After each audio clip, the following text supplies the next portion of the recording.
I hope the Arabs watching won't hate me for making this video. They'll probably be like Vito Corleone. What's the matter with you? I think your brain is going soft. Never tell anyone outside the family what you're thinking again. I decided to do it anyway, so tell me how it goes. For my introduction, I have a special guest this time. It's my son, Saif. The big man is 8 years old. He'll be reading the comments, so tell him what you think. There's an old Arabic colloquial saying that goes like this: I'm with my brother against my cousin, and with my cousin against a stranger. This probably summarizes tribalism in the Middle East in one line. And the interesting part is, you'll find that many Arabs will tell you that they are proud of this trait. Maybe it gives them a feeling of unity, or sense of belongingness. Or maybe it's just part of a culture that was passed on over the years as a heritage that we are proud of, without thinking of its possible negative impact it has on us. But the truth of the matter is, here in the Middle East, there is no escaping from the feeling of tribalism, the feeling of us versus them. To explain how this works, I want to mention an example of a practice we had in public schools back in the day. We didn't have much of sports facilities in many schools, and the only sport that was practiced was football. To the Americans watching this, that would be soccer. Not that the training or the players were any good, but when assigning students to teams, the teachers had a lazy and random system they used. They decided to use different colors for different teams. They didn't even bother naming the teams. So you had blue, red, black, green, and so on. And the distribution was so random, as there was no skill assessment for the players either. What happened with the students was that the players of each team started to hang out with each other more often, since they were now part of something similar, a tribe. I'm talking about all boys' schools here. So all the boys stuck together and were now proud of their new tribe or team that was chosen by random. Then these teams started making fun of each other until bullying and violence started over something that was so lazy, random, and silly. It's quite embarrassing now that I say it out loud. That's the sad truth summed up in one story. The truth about negative feelings towards anyone outside of one's own group in broader terms.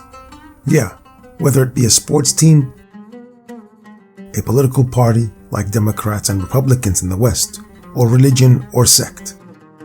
This is why it's common here in this part of the world, and not offensive, for people to ask you where you're from, even in a job interview. And in the Arab world, it goes deeper into more detail, like which area are you from, which family, or where you work, and other status symbols. I know that people from the non-Arab cultures can relate to these things because they exist everywhere, and it's simply in human nature to do so. However, I believe they are more visible in the Middle East due to our tribal culture.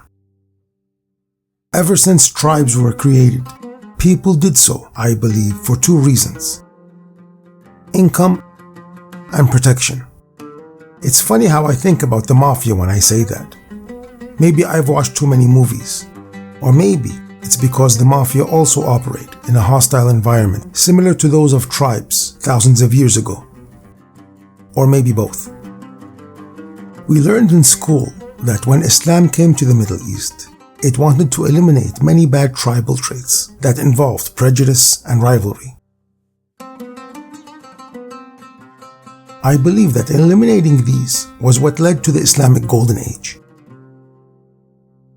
There was a recent article on a Saudi website, riyadh.com, where Islamic scholars condemned tribal fanaticism and blamed it for being the main cause of dispute, war, and societies' and nations' destruction. Speaking of history, in the West, it is believed that King Arthur created the Round Table to establish equality. And long before that, Plato wanted to create an ideal society in utopia for the same reason. I believe that most people today stick to a false notion of tribes because of that basic idea that there is some greater benefit that they must protect with their lives. Otherwise, they will be doomed.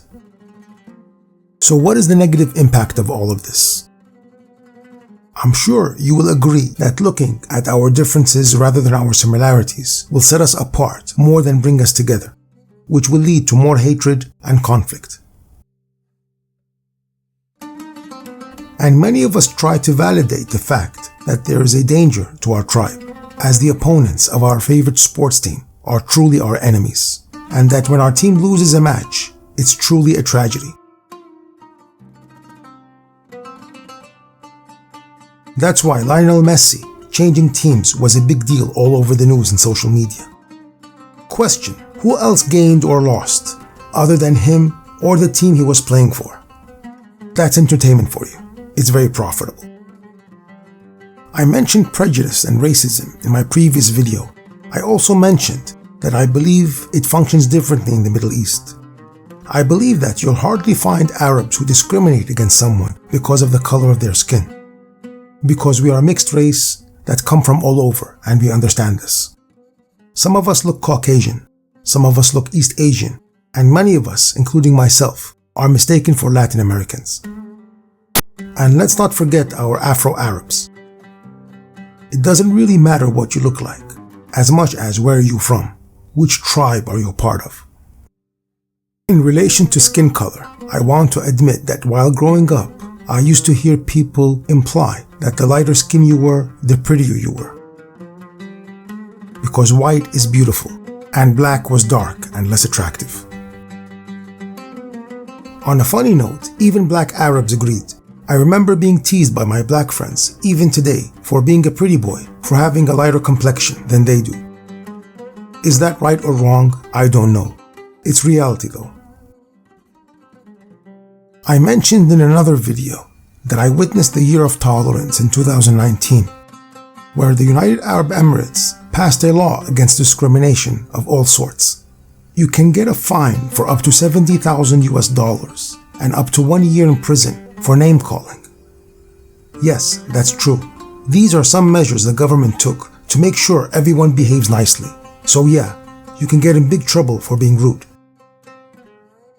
I believe that there's an upside to all of this tribalism stuff. Being part of a tribe means that you belong to something more important than yourself, where each member plays a significant role. Each able member of the group is supposed to help other less capable members, like the elders and women and children. Gibran Khalil Gibran, the famous Lebanese-American writer and philosopher, defines modern-day tribalism as a civil social institution that takes a hierarchical form and is governed by morals and plays the role of protecting individuals. Yes, we are strong on family, tradition, and culture. I made the mistake of arguing with people about which comes first, culture or religion. Big mistake.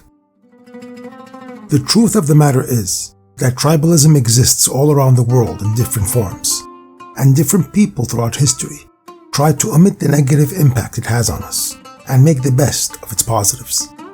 I choose to embrace it. I'm an Arab originally from Palestine. I'm a Muslim. I live in a tribal society, and I'm proud of my roots. Speaking of roots, I'll be doing a series next on my channel about the first Arabs and Muslims to arrive to America, so stay tuned till then. Thank you for sticking around to the end of this video. Make sure you like, share, and subscribe, and check out Optimistic Arab on Patreon.